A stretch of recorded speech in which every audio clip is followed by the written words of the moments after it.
All right, great. Thank you so much. It's really a pleasure to be here.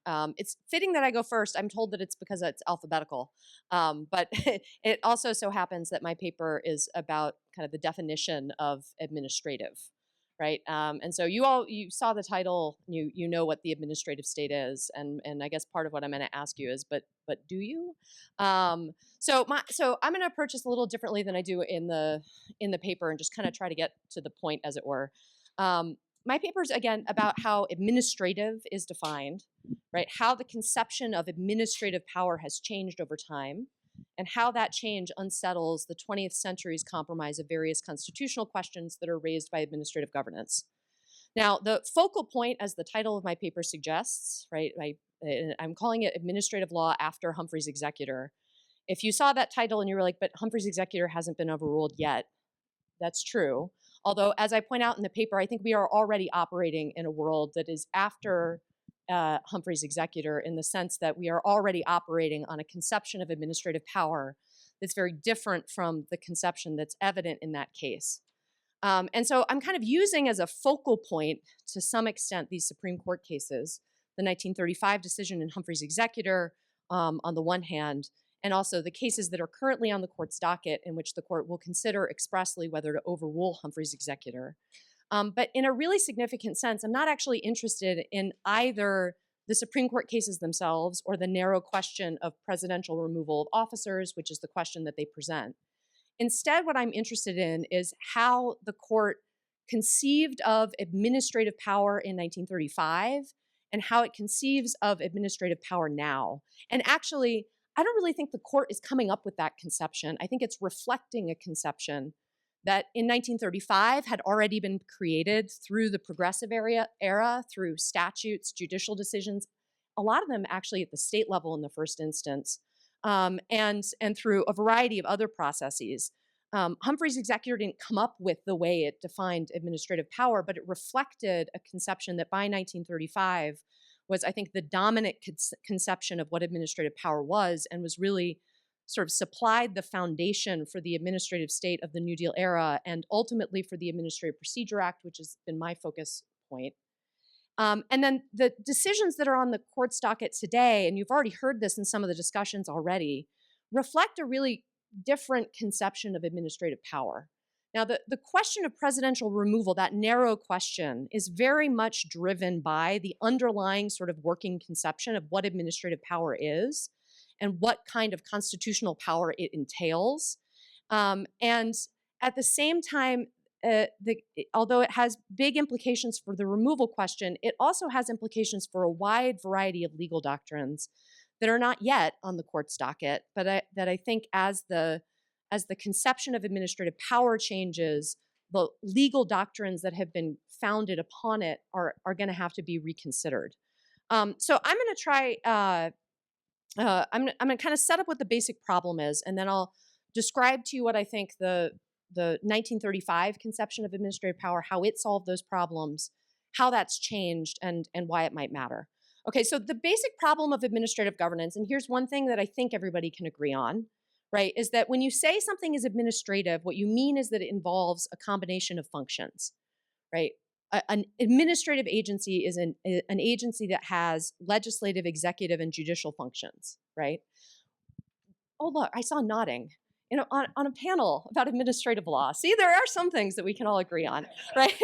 So it's definitely a combination of functions. The thing is that combining functions in that way raises a wide variety of constitutional questions. Now, I want to sort of pause for a little bit and explain that I think there are two ways in which I, at least, always have, I think, misunderstood the combination of functions in ways that actually matter for some of the current questions that are now presented in administrative law. So first, the way I look at administrative law, like I think most lawyers today, is entirely structured and shaped by the Administrative Procedure Act, like to a degree that I think we often don't recognize. So when I see in Humphrey's Executor the court talking about quasi-legislative and quasi-judicial action, my brain, without really even processing it, slots in rulemaking and adjudication for those terms respectively. This is sort of right in the sense that the APA's processes and terminology are based upon the underlying legislative and judicial characteristics of administrative action. But they are based upon, they are not the underlying conception that was really the foundation on which administrative law was built. Second, I have always understood the combination of functions to be a kind of institutional level reality, in the sense that when we say that an administrative agency combines functions, what we mean is Congress has given to one agency the power to make rules, the power to adjudicate, the power to enforce or execute the law. And these are various distinct powers that are just combined in one institution.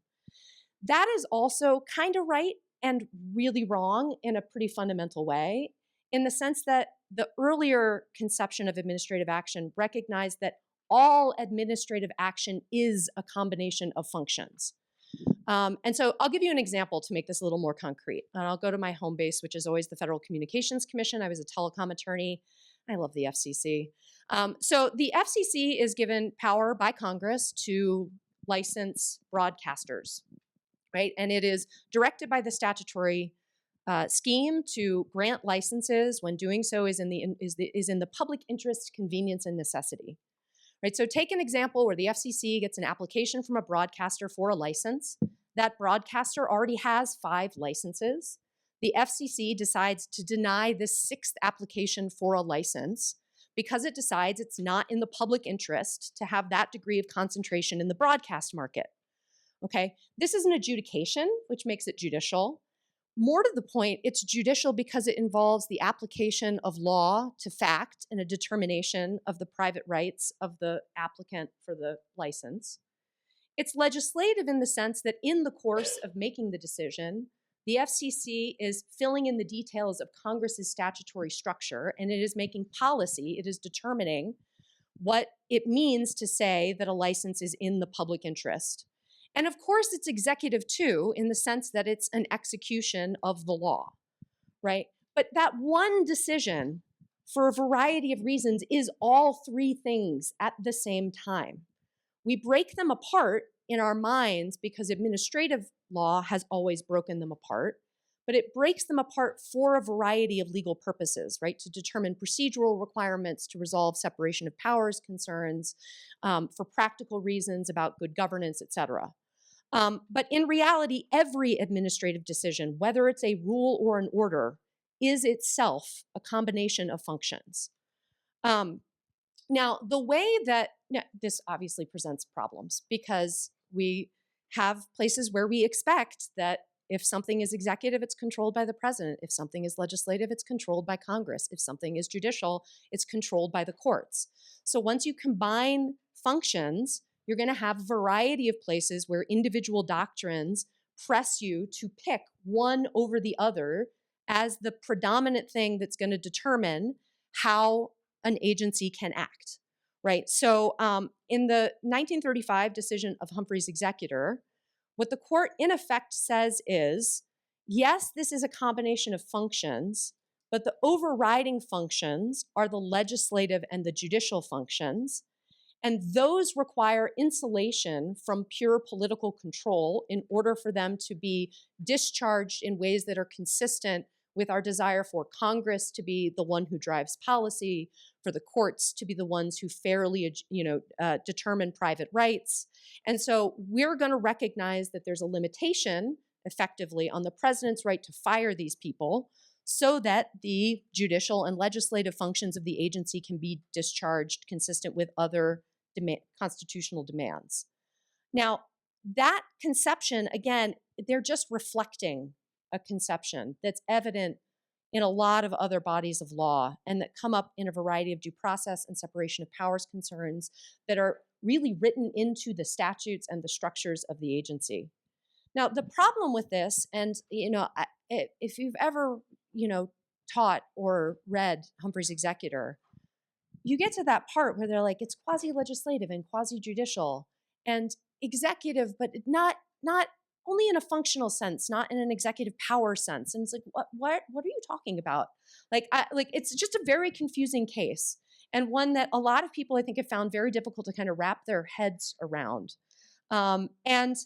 At the same time, I think it does reflect the way that people thought about administrative power and the way that the law decided to give priority to the legislative and judicial aspects of administrative action for a variety of legal purposes.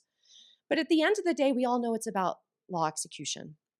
And over the past half century, really first, I think, driven by the Reagan administration, but really coming to fruition in the current Roberts Court, we now think about administrative action as predominantly a matter of execution of the law. And so you'll see, like, for example, in City of Arlington, the court says, sure, it might take judicial or legislative forms, but at the end of the day, it's executive power.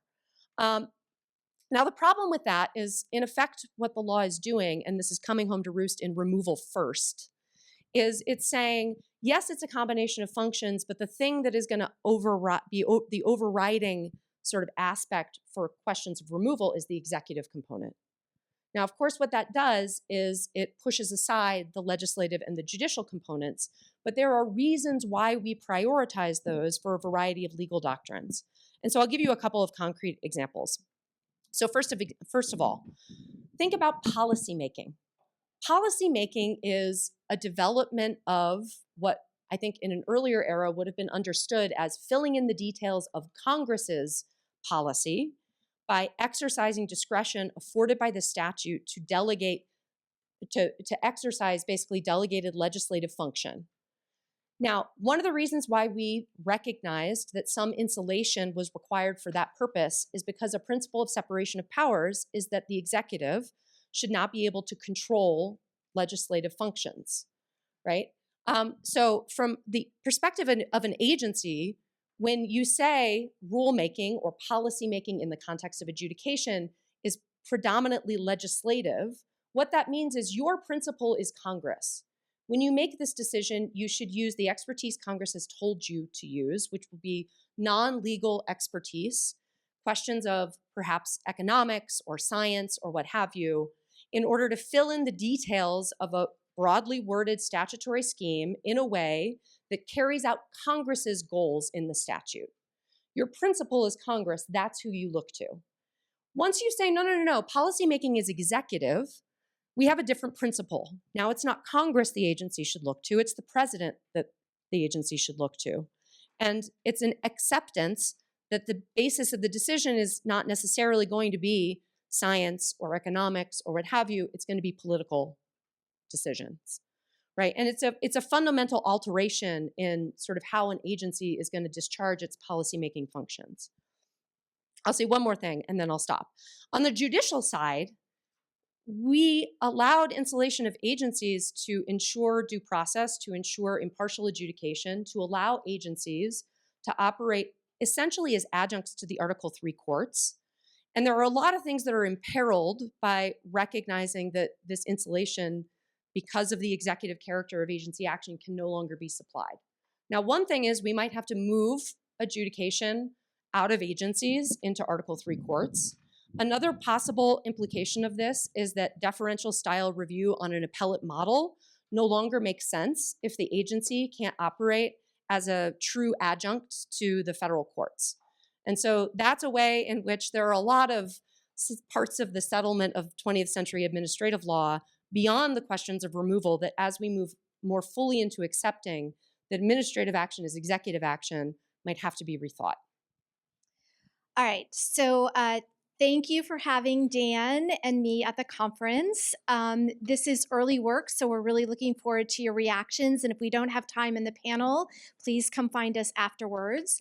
So quickly on the three pictures, if you think of the dinosaurs as the lost world of administrative law, that's administrative law casebooks, the classic doctrinal class.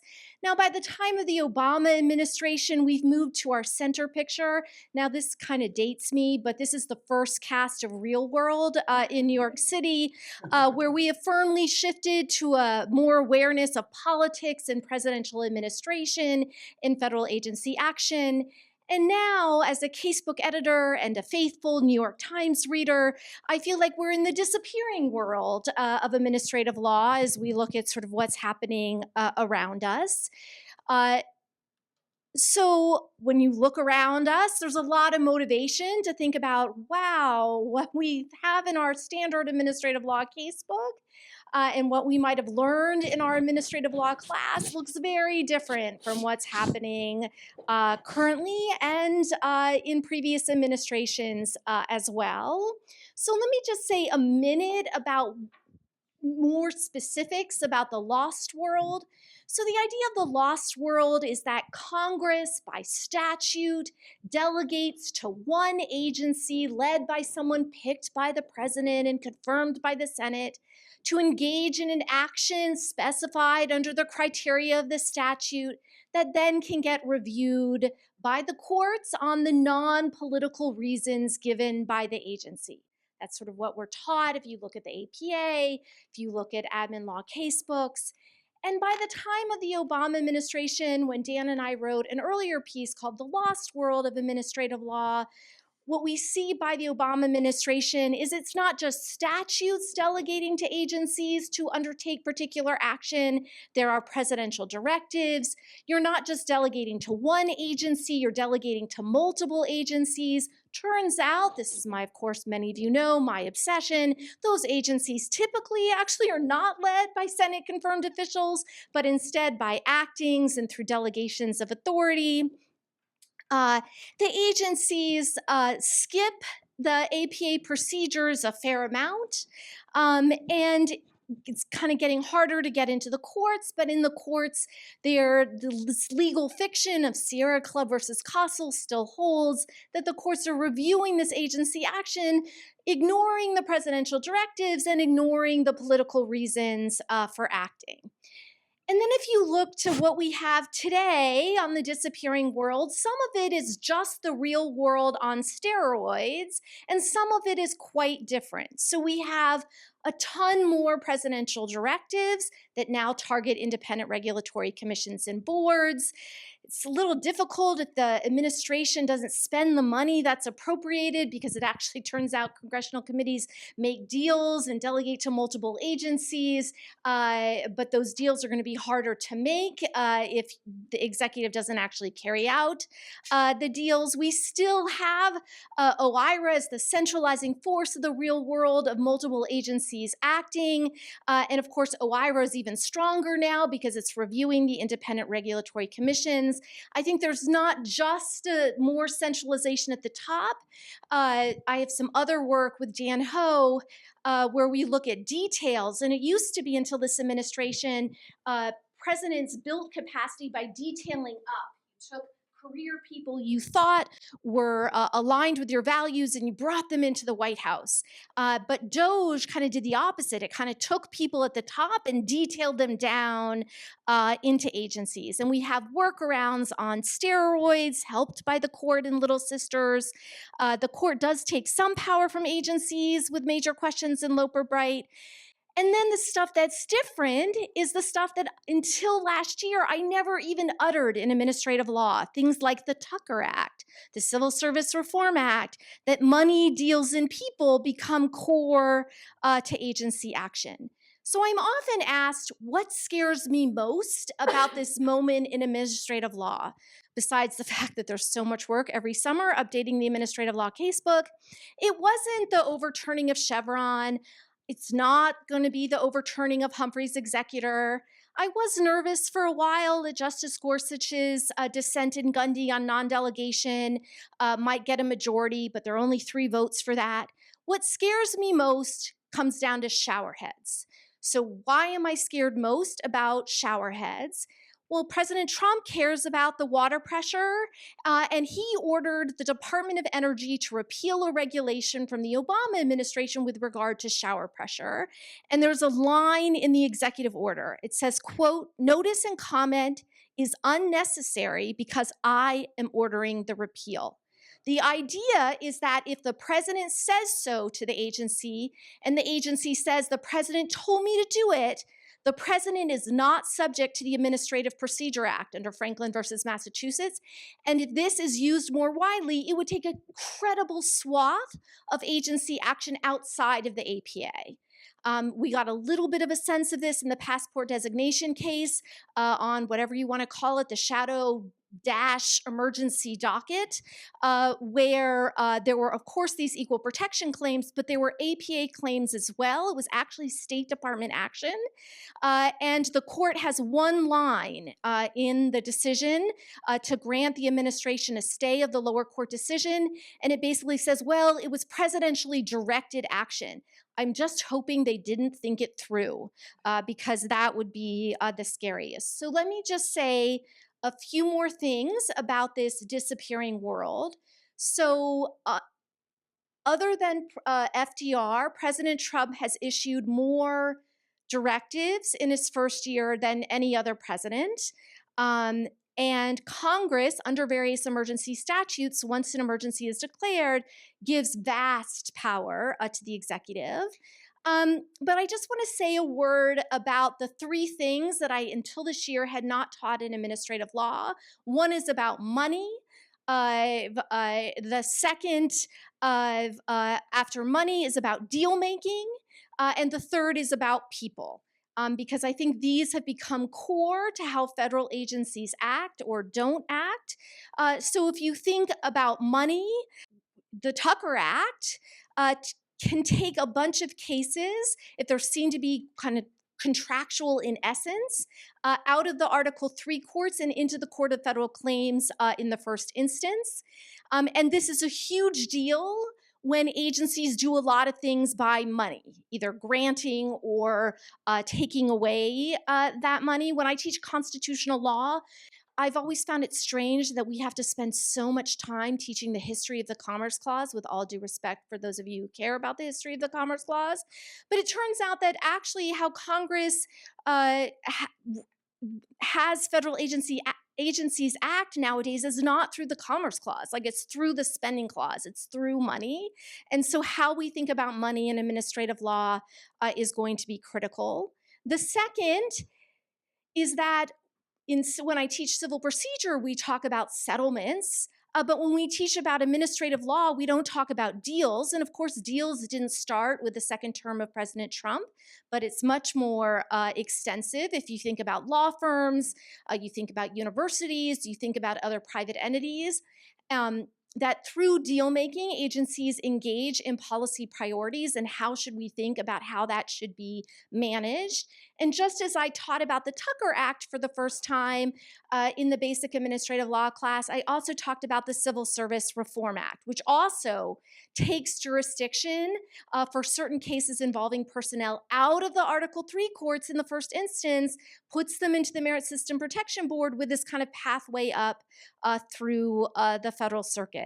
And in this conference and in otherwise, the phrase Humphrey's Executor, the case Humphrey's Executor, has justifiably gotten a lot of attention, but I think Dan and I would argue that real agency change is not about what's happening at the very top, but these personnel moves where you're actually hollowing out and destroying capacity, and how do we think about those moves and what administrative law can do. So of course, President Trump didn't come out of nowhere. Some of the actions of this administration didn't come out of nowhere. They built on examples, including by Democratic presidents.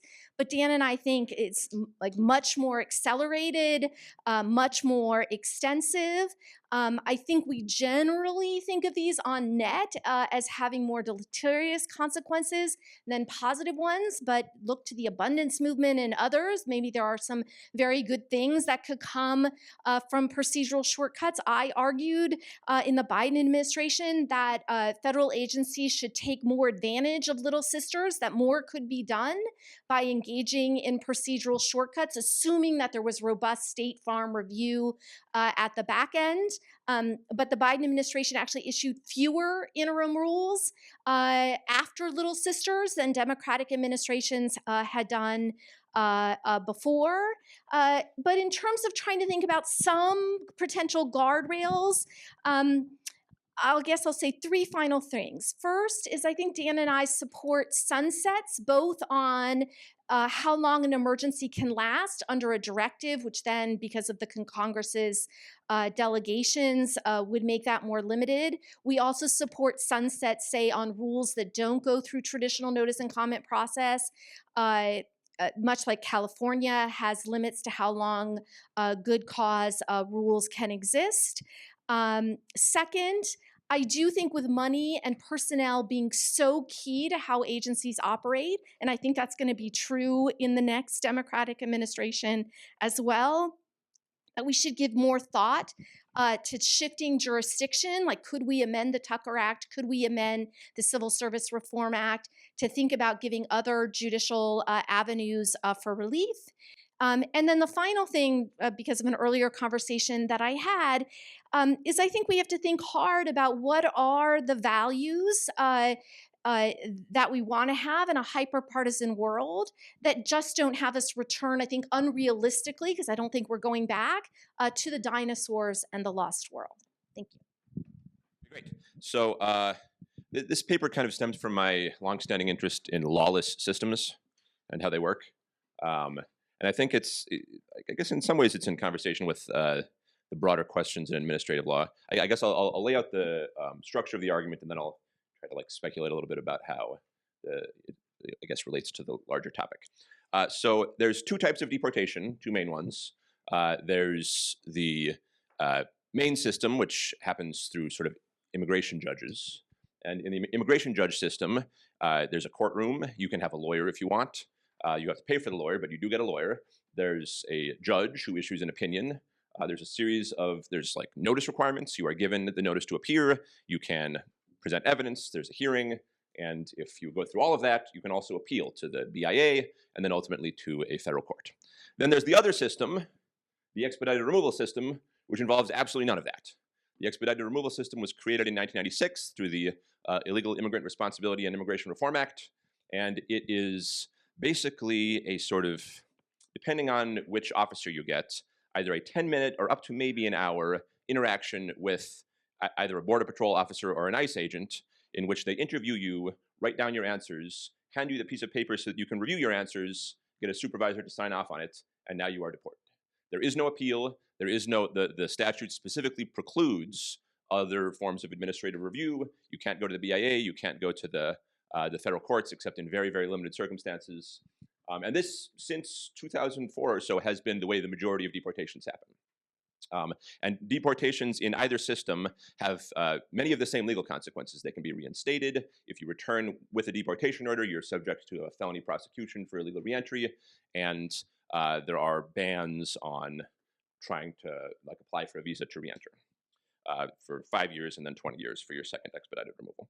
So there's these two systems. One of them is more robust. It has problems. The other is, as I say in the article, sort of the equivalent of, if in criminal law, rather than having judges and prosecutors and defense lawyers, we had trials at the police station conducted by one of the officers who arrested you. And then at that trial, you get to sort of present your case that you didn't commit a crime, and if they're convinced, you'll be released. Otherwise, you're guilty. So this is the system. So it creates an appointments clause problem. And I know it does seem strange to be saying the majority of deportations are unconstitutional through a series of doctrines created by the Roberts Court. Nonetheless, that is what I'm claiming. I may sound mad, but it is a fairly straightforward argument, which is that, so Lucia and Arthrex, these two appointments clause cases, create fairly burdensome constitutional requirements for the exercise of executive branch authority. So in order to exercise substantial authority, you have to be a duly appointed inferior officer. And in order to provide the final word for the executive branch on a question, either a case or a policy question, you need to be a principal officer. And the expedited removal system has neither of these features. The immigration officers who conduct these removals are ordinary Border Patrol or ICE or other agency officers. They're hired through the competitive service process. They have ordinary civil service protections. They are not appointed by the president and confirmed by the Senate, nor has Congress provided for some mechanism of direct appointment by an agency head. And they are also obviously not principal officers. And indeed, the statute specifically precludes their expedited removal decisions from being reviewed by principal officers, since it states no review is possible. So we have this massive unconstitutional system, and the twist is there's no real way to remedy it, because this in the 1996 law creating this system, Congress also stripped the federal courts of any meaningful jurisdiction to hear challenges. So you can't have a direct appeal from one of these orders. You can only raise a very limited number of issues on habeas, which include things like I'm actually a US citizen or I'm actually a permanent resident, very little else. And challenges to the constitutionality of the system needed to be brought in by, I think it was May of 1997. So any constitutional challenge filed after that point is out of luck.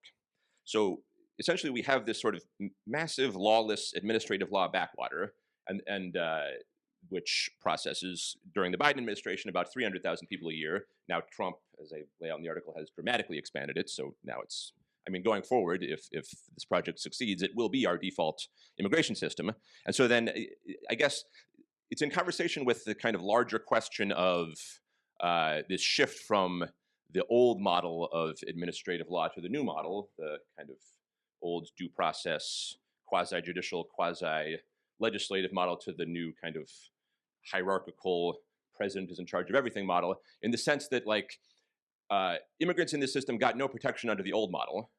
And for basically the same reasons, the kind of safeguards that are built into the new model, that is guarantees of hierarchical authority, reporting mechanisms, clear lines of like authority between different officers, like strict appointment rules for who can exercise power, and reviewability, that is like making the decisions of the agency reviewable by higher ups.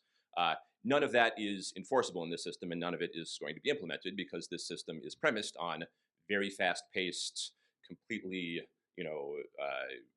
illegible to the legal system, unreviewable removals that happen just sort of at the lowest level and create no record, right? So there's, I guess, the shift from the old due process model to the new presidential sort of Article 2 model looks very bad if your baseline system is that agencies are run by experts who have some form of tenure and whose decisions are reviewable through the Administrative Procedure Act and through appeals to federal courts and have like certain sort of deliberative requirements that they have to engage in.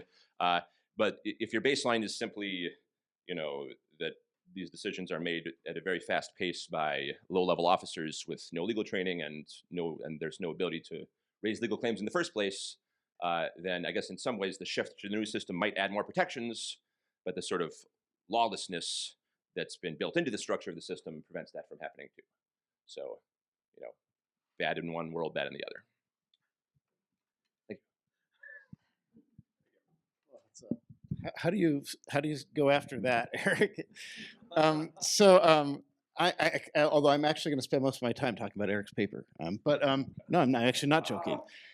So I just want to so Aaron on the last panel kind of told you about how at least 5 to 8 of our papers been written coming out of him being appointed to defend the Federal Housing Finance Agency. And you have this parade of horribles in the last part of the paper that Justice Alito walked through and said we're not answering today. And Aaron and I have been slowly answering those, one by one. So we talked about anti-removal, and Aaron talked about that. He and I, Melissa Wasserman, talked about how to save agency adjudicators and their independence in a prior paper. And then this is the last one, the civil service. Probably not the last paper we'll write, sadly, but it's the last chapter, at least in the first book. And so the idea here is we are taking the Roberts Court's precedent on unitary executive theory and working within that framework.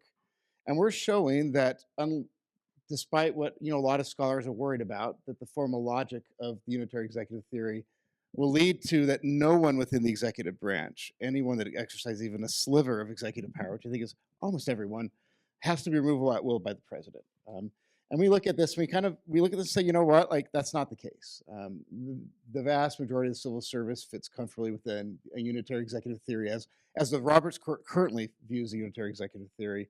And for the rest of it, there are other things we can do to kind of respond to that. Now, I have a separate paper I presented here in the fall that is all the stuff that Aaron wouldn't let me put in this paper. He hasn't seen it yet, so he's going to, which is, we're not actually making a policy case here. We are just talking about how this fits in the constitutional. I've got another paper where I make the conservative policy case for the civil service. And I'm not going to present that today. And Aaron's like, please don't present that today. Fair enough. I just want to make 3 quick points. The first one is the idea of an employee under the Constitution is something that's consistent with text, structure, history, and tradition. And there's really not a debate about that. That even Jen Mascott, who has the most robust view of what is an officer of the United States, clearly concedes that at the founding, we have employees, and they're different. We got to think of them as a constitutionally different category. The second point I want to make is that doesn't answer everything with the civil service, though. Just because they're labeled an employee doesn't mean they're necessarily an employee for constitutional purposes. And I do think, Aaron, I do think that a fair amount of the high-ranking civil servants would probably fall into the officer category. Definitely folks in the senior executive service or those in the accepted service. And there might be others that exercise a significant amount of policymaking authority. Um, and though the harder questions for me is not that line, although that is a line you have to work through. And it's a functionalist inquiry at the end of the day, whether they exercise significant authority, even though it's a formalist test. I think the harder question is when, with inferior officers, does the president have to be able to remove that inferior officer at will, as opposed to for cause? Because after all, with the civil service, we don't really care, at least I don't care whether they're labeled as employees or officers, so long as they have the tenure protection they need to exercise at least a measure of decisional independence. So on that front, I think it's harder. And you really do have to look back at Perkins. You have to look at the court's recent case in Braidwood and Arthrex, as you mentioned. And where we kind of land on this is that removal is not necessary for inferior officers if they cannot realistically undermine presidential goals. It's kind of where we go with that. For a lot of those, if you're thinking about agency adjudicators or a lot of the different categories that we have, kind of comfortably fit into that. What doesn't fit into that? U.S. attorneys. Maybe they're principal officers. We've had that debate too, but we've kept them in the inferior officer category. And I think others that exercise a lot of enforcement authority. It's a lot harder for the president to control enforcement authority if there's not some sort of direct line of accountability. So that's kind of where we have. And I might go deeper into Braidwood in the paper. We go deeper into Braidwood, but I do think if in the court's decision of Braidwood last term, Justice Kavanaugh writing for a 6-3 court really does flesh out a way to comfortably fit the civil service within it and along those lines. So I want to get to Eric's paper though, because this is like the test, right? How do these officers, these ICE officers, and these Custom Border Patrol officers fit into this? And I think Eric's got it like largely right in the sense that, yeah, I mean, they're going to be officers and not employees if they're exercising a lot of authority. I do kind of wonder though, and I didn't know enough from the paper about the role of the supervisor, because that would be really important. I mean, if the supervisor ultimately is the check and they're just kind of more like a line attorney that reports to the supervisor, I think they, at least under the court's current precedent, could fit in. I'm just speaking for myself now. Aaron and I haven't ran through this. Could fit into the employee category. I kind of have to kind of get a little bit more sense of that. And of course, that whether they're inferior officers, that would the fix would be that the agency had just appoints them, right? And it comes back and ratifies it and says all the folks we have are appointed. I mean, that's easy for me to say out loud, but that's what they did in Chia. I mean, that's how they fixed it in the past. So the agency head just comes back and says, "You're all inferior officers now. Congratulations." So that's one. The other part of inferior versus principal is harder, right? I mean, that's like, especially since you're exercising enforcement authority there. And it doesn't seem like there's agency of final decision-making authority. Now, I want to focus on the supervisor. I'm assuming the supervisor, not the line level. I think the line level might end up being an employee. I think the supervisor has to be, an officer. I mean, I don't think how you could think about it otherwise. And there, I think you'd have to then kind of think through whether the agency head could just assume the authority to make the final, say they have the authority to make the final decision. I think one move that a lot of us are making is a formal move here. If it's not that, what Arthrex tells us isn't that the agency head always has to make the final decision. It's that the agency head has to have the ability to make the final decision. I will say though, with the story that you're presenting, which I know well because I've written on this stuff too, but not as much as you, they don't, right? I mean, like it's really one where you effectively don't. So you're definitely going to run into that kind of control along those lines. So what I like about Eric's paper is that it really emphasizes the problems you have generally when you get in the enforcement area, and then particularly in an area like this where you're trying to do a mass amount of informal adjudications in a very quick amount of time. It's also making me think a lot more about informal adjudication and how that fits into the model. And So we're going to have to kind of go back in our paper and really, I think this is a really good example for us to work through what we mean between an officer for cause as opposed to at will. And some of these answers aren't going to be easy. The last thing I just want to say, I'm not going to go through anti-removal stuff because Aaron did that in the last panel, but I did want to kind of flag, I loved in Ann and Dan's paper, the actings part is a key part of anti-removal power, especially for the civil service. If we're going to try to be thinking about how to structure this, trying to kind of think about how far down you can delegate, what types of roles they could play, and especially when it comes to inferior officers, what can Congress put in place to make it harder to have politicals play the role that inferior officers with some tenure protection would play otherwise. So I think there's a lot there. I also like the example of the IG, the Inspector General and the notice requirements.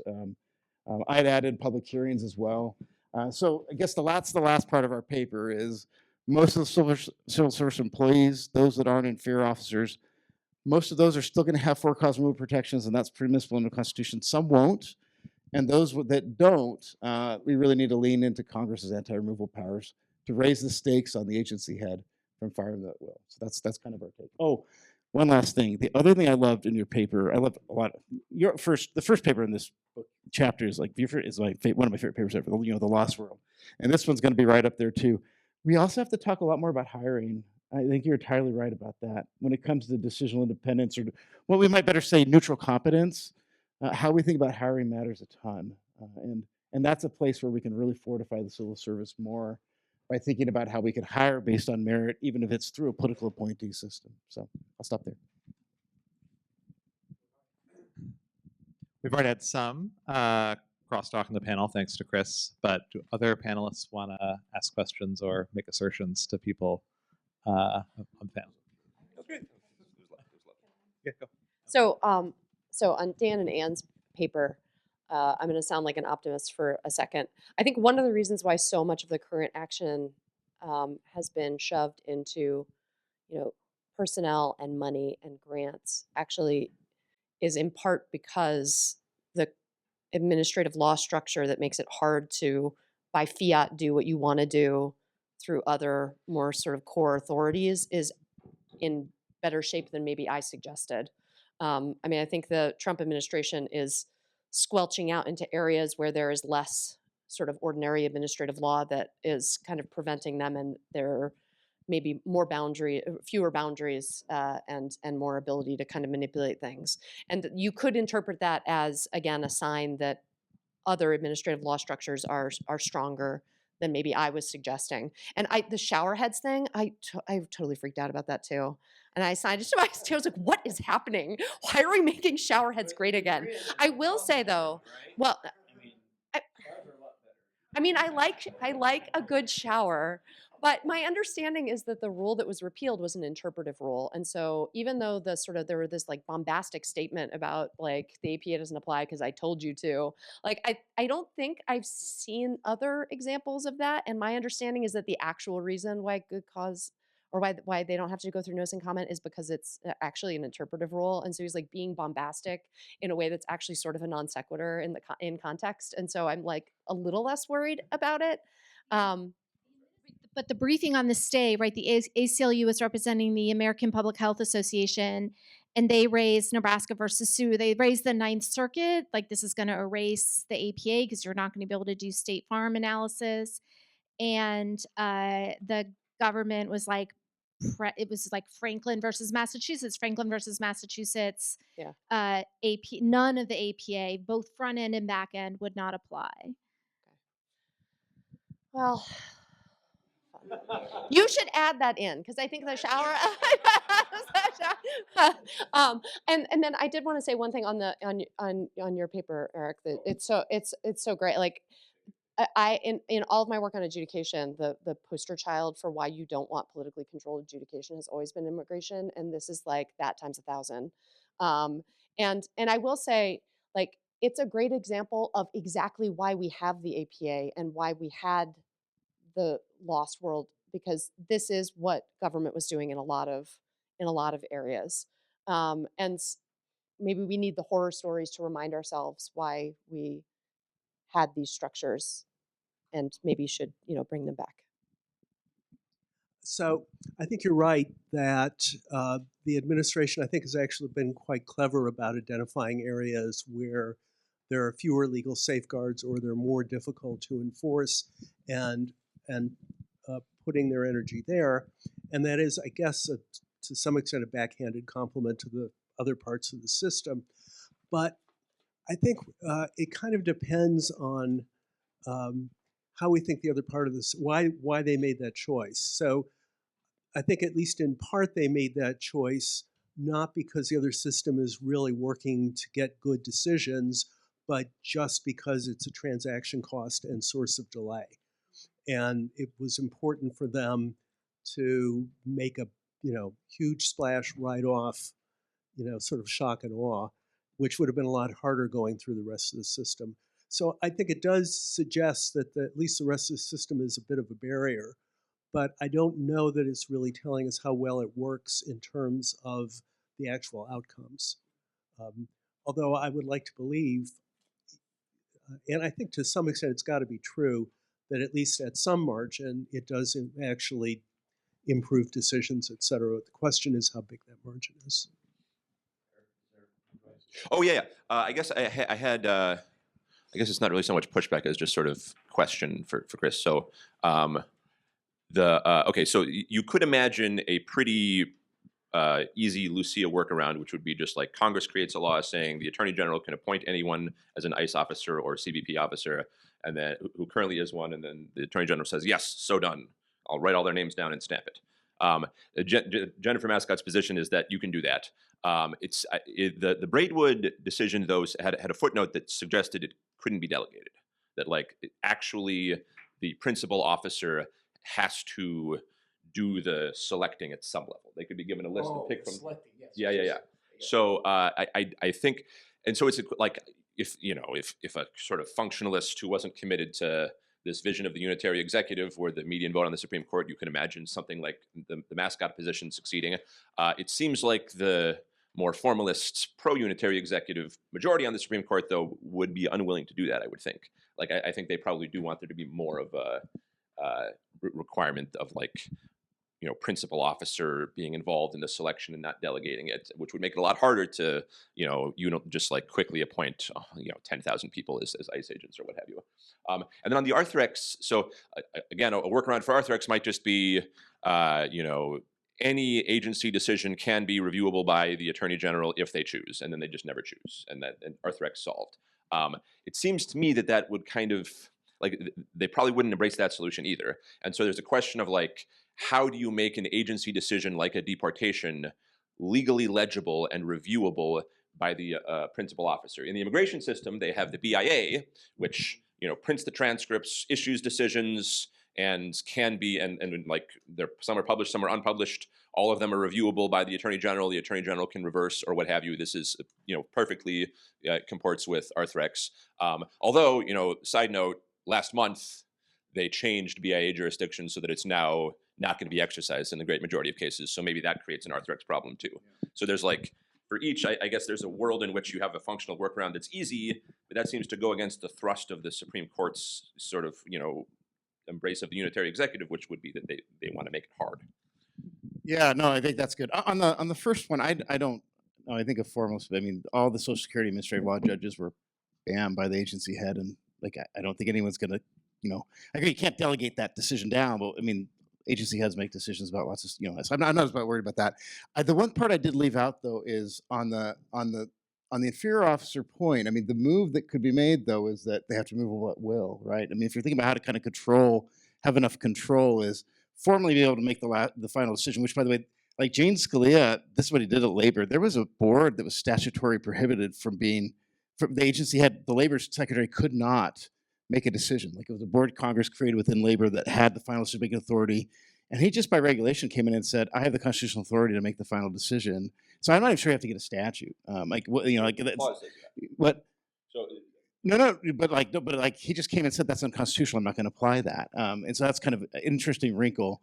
But I do think but the at-will removal is the other move there. The last thing I just want to wasn't part of my talk, but I wanted my reaction is also the lack of judicial review of the structure structural separation of powers issue, I keep on like thinking like, okay, I mean the other lack of just review generally, sure, like, but like, well, the president could always challenge it, right? I mean, the president could fire one of them. The president could like could escalate it into a constitutional challenge if they wanted to. And so I kind of wonder, like, I wondered the idea that every constitutional violation has a a remedy for the individual or not. I want to think through that a little bit more. But I was when I was trying to think of like how else do you challenge this? I will say I did find a few of your, and I'll stop. A few of your examples of how you might be able to challenge it really interesting. Really creative. Well, I was going to say we're about to get questions from the audience, but I actually going to squeeze in just one, which is I had the reaction to the more I hear about the administrative state, the more unconstitutional it sounds. I realize that's not the intended effect, but then when I got to Eric's paper, I thought, oh, so Congress just needs to do for the administrative state what they've done for immigration law and pass a bunch of aggressive jurisdiction stripping provisions that say, sorry, you all may be upset about the administrative state, but we've just decided there will be no judicial review, no injunctions, all challenges have to be filed by yesterday. Now, I assume that wouldn't fly for some reason that we would later learn, but maybe somebody should try it. Okay.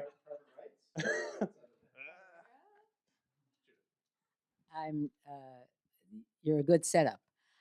So first, just 2 shout outs that Lawrence Liu has a paper on independence, the history of APA judging having a concept of independence, a young law professor now at WashU. And Johnny Matteo is writing a paper per Eric's or for this conversation, that the immigration court is, per Will, the future of what this executive will, which of course is aiming at Goldberg's. There's a dual barrel attack on Goldberg. One is you have no entitlement and you have no process. And so if we're looking at that kind of trajectory, I'm coming from the court side of it.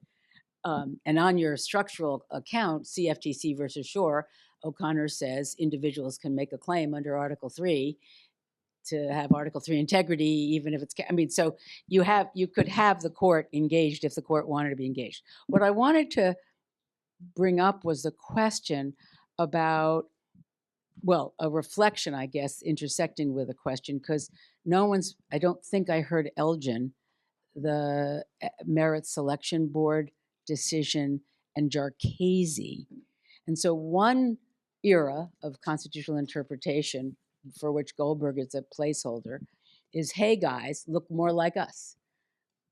Create an administrative adjudicatory wing that has robust-esque, practical, efficient, the Crowell to Goldberg kind of line. And then the other is Jarchese, which says, take it, you can't do it, only we can do it. Jarchese, Axon, I keep calling them Axon, either comes to us, collapse it, and the like. So we've got those two. And then sitting in between is the idea of the merit selection, and Elgin saying, take your sex discrimination case to merit selection first, and then bring it up, and they haven't disowned it yet. And then you've got Corner Post saying, challenge everything you can possibly challenge on the regulatory side with new standing and new cause of action. So this goes to, this is maybe the optimistic, pessimistic continuum here of my thought was they don't want Social Security claimants in federal court. And I don't know if political will gives us no process in Social Security decision making. So instead of thinking about it as the administrative set of activities, APA, they're going to be particular kinds of minimalistic adjudicatory activity with a semblance of something, which the Article 3 judges don't want to get near. And then anything that has valence or freight that litigants want to get to Article 3 will go into Article 3. And then I want to ask you how I think about Elgin, because I can't figure out how to think through what its longevity, Elgin or Elgin, and I don't know what that is, pronounce the marbles either.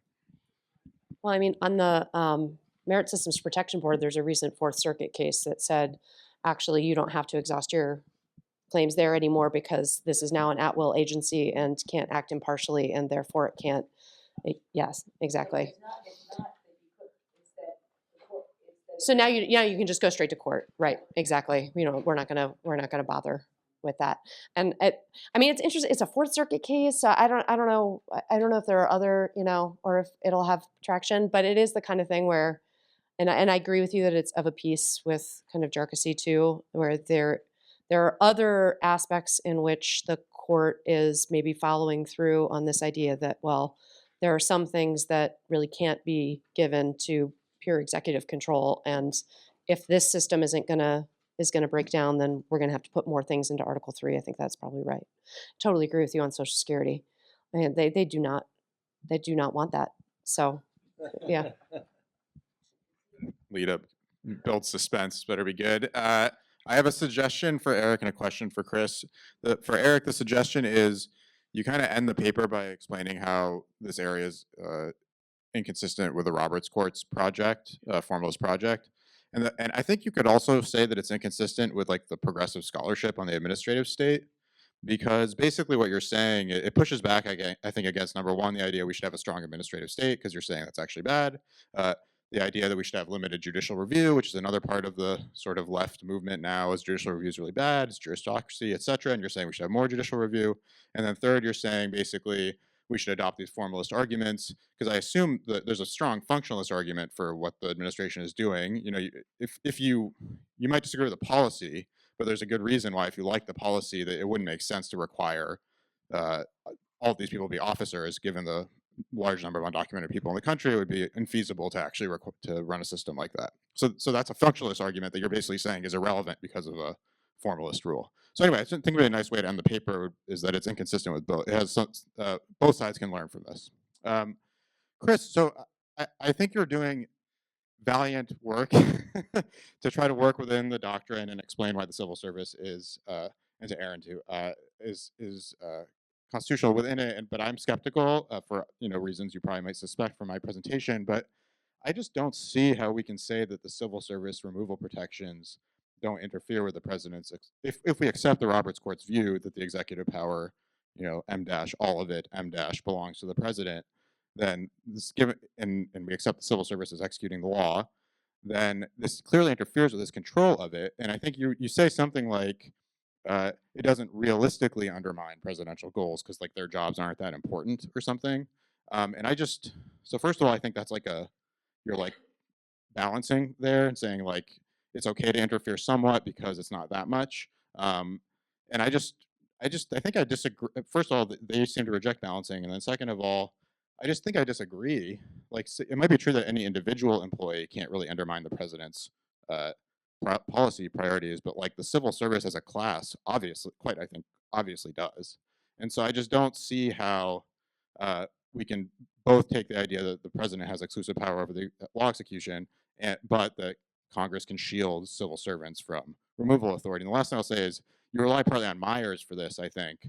But first of all, that's dicta. And there's other dicta in there that I don't think the court would stand by, such as the idea that Congress could say that, give statutory power to lower level administrative officials that the president could not direct, which I don't think they would agree with that. And so anyway, I'd love to hear more about why you think the Roberts Court would be receptive to that. I think you, like many others, are fixating on a few lines and a few opinions and not looking at all the cases that the court's deciding. And Zach Price has done this better than me, in a blog post in the Yale Journal on Regulation. Like, there's a toggle between a maximalist view of unitary executive and one that's focused more on political accountability and political control. And so you can't square kind of the Arthrex move with your vision. That's not the Robert Court's vision. Is it in a couple of decisions? Does Trump for the United States have a lot of it in it? Sure. You have to get to 5, and but if you look at the thrust of where the court's going, especially with Braywood and Arthrex, you're seeing a court that's trying to recognize that, and the idea that the president has to have all control of every sliver of executive power, as opposed to the president has to have the final decision in some ways, is a different view. And I think that's the one the Roberts Court is really embracing. And if you do that, I do agree with you though. Like, how much is enough significant executive power to be an officer? That significant power to be an officer. That's an inquiry that's going to involve some function. And same the line that Aaron and I tried to draw out between inferior officers that need to have removal protections and those that don't. Exactly on that point, Chris and Aaron. this sentence in your paper really confused me a little bit, where you said, look, if an inferior officer, quote, prevents the president from making final decisions with real world effects, the president must be able to remove them without much impediment. I thought, do you want to distinguish between exercises of discretion and exercises of fact finding? Let me give you a concrete example. The Bureau of Labor Statistics sets a CPIW, which governs COLAs for Social Security. Now, the president wants to cut federal spending. But the statute says the COLA has to be calculated according to some kind of reliable statistical method. It delegates that to the BLS. Now, obviously, it's going to really impede the president's ability to cut COLAs if the BLS says inflation for our basket of goods through our survey is, 5%, because that's going to affect Social Security payments. And under your theory, the president could say, you gave me the wrong facts. I get to cook the numbers. You're fired. That strikes me as madness. Now, you use the example of prosecutors who are exercising prosecutorial discretion. I say, yeah, I get that. But I think you need something in your paper that distinguishes between fact-finding of the BLS variety and exercises of prosecutorial discretion. It doesn't seem to me beyond imagination that we'd come up with that distinction. But if that's the case, fact-finders, hearing officers, BLS, are in some sense, they can be insulated by Congress. That's a massive restriction on the president, and I say a good thing too, but it is a massive restriction on the president because under State Farm, their hearing report will be in the record, and courts will just roll the president who ignores fact findings from these now properly insulated officials under the Walker Nielsen theory. So are you willing to say a fact finder who finds facts can be insulated even though the facts will massively impede the president under State Farm? Yeah, I mean, that's what the court said in Braidwood. What? That's what the court said in Braidwood. Yeah, that's what we say in agency of education. Absolutely. I mean, that's the standard model in the APA. Is that there's a hearing level here, a civil servant that's making a set of factual recommendations, creating a record, making a recommendation that might become final if the agency doesn't review it, and the agency can overrule that if they don't like it, right? And they have to grapple with the facts. That's universal camera. Like they have to grapple with the facts, but exactly. Yeah, that's the standard model in the APA. At least that's our argument. Yeah. And if you read it, no. If you read Braidwood from last term, like Kavanaugh walks through this really carefully. I mean, you might not agree with it, but he's like, he explains why an agency can still have expertise that's insulated from removal, and that's still okay with their vision of the political model of unitary executive. It's not Schlev's version. I mean, Schlev's got a different version. He wants to. It's a different one. What? But Kavanaugh made it really clear that they already don't have to be. That they can have removal protections as well. Yeah, so I'm perfectly fine with that. Just a quick follow on both of these questions. It's got to be hard for Aaron just to be sitting there. No. This is It would be great. hard for me if I were sitting there. But one extra piece in all of this is today, even putting aside Article 2, insubordination is grounds for removal. That's at will. Like that is cause. So for like a lower level person, why am I not so worried about the civil service as a whole? Is if leadership tells them to do something and it's within the lawful power of the agency to do, and they don't do it, I don't need Article 2. I can fire them right now under the statute. So that's not part of saving civil service because the civil service already allows you to get them for that. So another thing I would say is so much of the oxygen in the room is being taken up by questions about firing and removal. But coming back to the point that Ann made, you have to focus on hiring as well, and you have to focus on supplying the president with the extraordinary resources of personnel and otherwise that are necessary to execute this enormous body of statutory law, which includes having people who actually have the expertise and can do the things that need to be done for the president to be able to oversee an administration that is competently doing things that in the vast majority of cases are not going to be reviewed by a principal officer or by the president. And so you have to have structures in place that allow for that. And I just think at the moment, the conversation hasn't gotten past the question of removal to ask the question of, well, what affirmatively does the president need to have in order to discharge his functions? So I have a question for Emily. I like the analysis and the setup and so forth. I like the point that you get to where you say there's a shift from thinking that this combined actor is doing something that's primarily legislative to thinking that it's something primarily executive, and that what goes with that shift is the idea of the change of principle, right? The principle isn't Congress, it's the president. That all makes sense. But if I understood you correctly, you then said one thing after that, which I didn't understand, which was, and that means that instead of the decisions being shaped by things like science and economics, they're going to be driven by politics. And I wonder, why does that follow, right? I mean, right now we have a president with a troubled relationship to science and other kinds of expertise and so on and so forth. But I don't see why, as a general matter, we would think that Congress is a body where politics isn't a driver, and why the executive branch is an institution where science and economics can't be drivers. So why isn't it just a different mix of science and expertise in both places?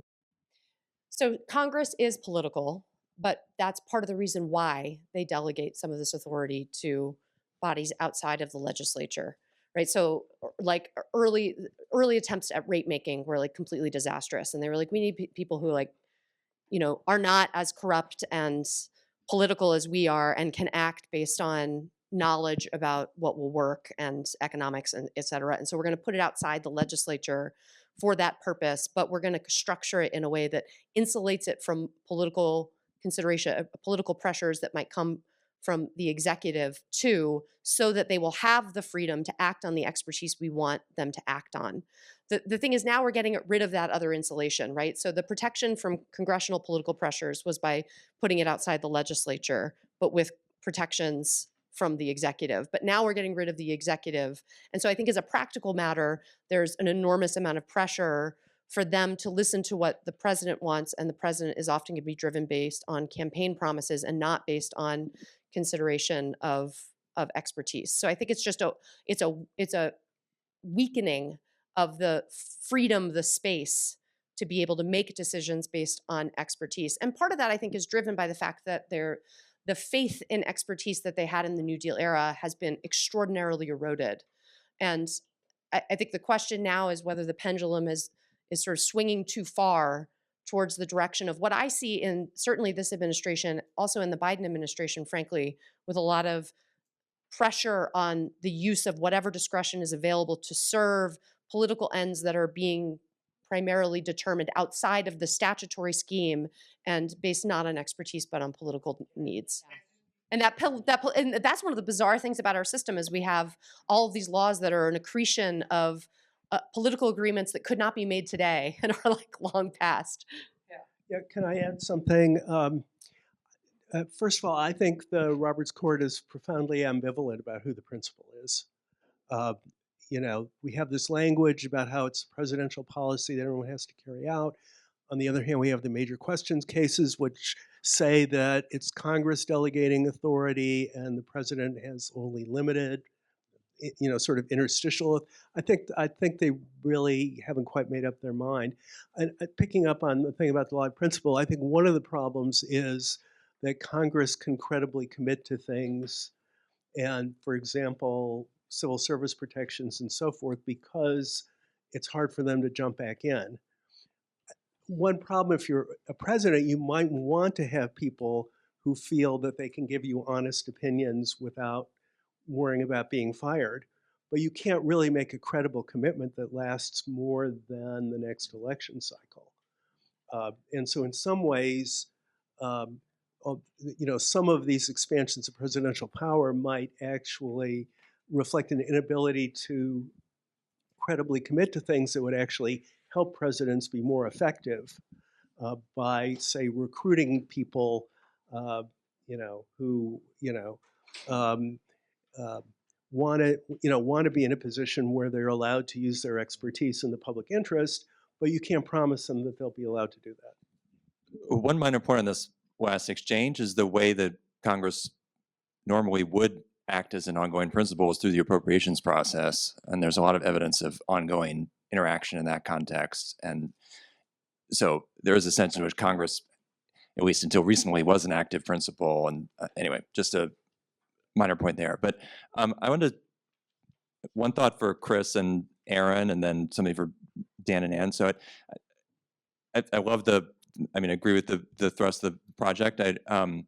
You probably know this, and there may be rhetorical reasons not to go there, but I think when the civil service was being set up, it was viewed as enhancing presidential power because it was, the patronage system meant people were responsive to members of Congress who put their names forward, and a professionalized civil service meant that the president could, give commands through a hierarchical structure and they'd actually be carried out. So, in a way, it's sort of ironic that we now view it as an impediment to presidential power. Yeah. But on the disappearing world of administrative law, something I've wondered about with the administration is, I mean, think about the overall pattern. I mean, it partly looks like just trying to find any way to achieve maximal policy aims, but I've also wondered if some of the things they're doing look to me like efforts to create durable policy change without either using legislation or the conventional means of notice and comment rules. And it's probably a self-created problem that some of the things they're doing are making it easier to undo notice and comment rules. So why would that's not going to work if you're trying to project change in the future. But if you do things like just strip out the capacity from agencies you don't like, then that's very hard to undo, even if power shifts. So, it might be a strategy there. I also think could be part of the reason for the kind of shakedown approach to regulation by deal. You go hard after some institution, like say a university, and in this kind of extra legal way. And part of what you're doing is you're showing people what can happen to them in the next Republican administration if they don't, stick with this line. So this problem that they could change the understanding of civil rights law regulations, for example, but then the next administration will just undo that. So instead, what they're trying to do is say, toe the line, or you might have to pay hundreds of millions of dollars. And so I don't know if that's right, but I've wondered if they're kind of looking for strategies to create durable change through unconventional means. We've come to our time and the end of our conference. So thank you all.